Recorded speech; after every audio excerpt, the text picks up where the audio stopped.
Assalomu alaykum. Kanalimiz obunachi uchun juda katta skidkani qilamiz. Bunaqa skidka hali O'zbekistonda bo'lmagan. 100% garantiya. Biz hozir 3 ta notebook qo'ydik.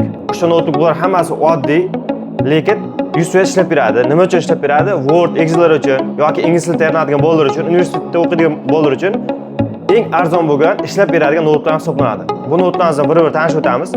Birinchi notebookimiz Lenovo notebook hisoblanadi. Lenovo 15 dюйм ekranga ega, klaviaturlar hamma narsasi ishlaydi. 100%, hamma joy original, hech qanaqa joy almashmagan. Parametrga keladigan bo'lsak, Lenovo Core 3 ikkinchi avlodi, 2 GB RAM bor, 300 GB kart xotirasi bor. 100% ishlab beradigan yaxshi notebook hisoblanadi bu. Bularning narxi qanaqa desak, uchalasini ham narxi kilosi 200 ming so'mdan. Bunaqa aksiyalar O'zbekistonda bo'lmagan. Kilosi 200 ming so'mdan. Donaga hisoblasangiz 400 ming so'mdan qilib beramiz donasini. Ikkinchi notebookimiz, bu notebookimiz Acer notebook hisoblanadi. Bu notebookimiz Core 5, protsessori kuchli protsessor, lekin ikkinchi avlod, eski pokoleniya. 2 GB bunda ham RAM, 300 GB kart xotirasi bor. Har tomondan yaxshi notebook hisoblanadi, bemalol ishlab beradi. Zaryadlar 3-4 soatga bemalol yetib beradi bu notebookimizni. Bu notebookimiz ham narxi kilosi 200 ming so'mdan, donaga 400 ming so'm. Uchinchi notebookimiz Acer notebook hisoblanadi. Bu oddiy server. En 30-60, en 40-20 shunaqa o'xshagan server hisoblanadi.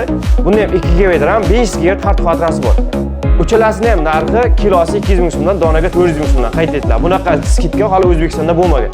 Bizning manzil Malika bozor, ya'ni Toshkent shahri Malika bozor, Avot 7-do'kon.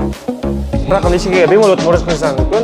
O'zbekistonning har bitta viloyati, har bitta tumani bo'ylab bitta pochtaga chiqaramiz. Bundan tashqari bular hozir oddiy notebooklar, lekin har qanday notebookingizni bizga murojaat uchun yozsangiz topib beramiz. Bizda qanaqa topishingiz mumkin?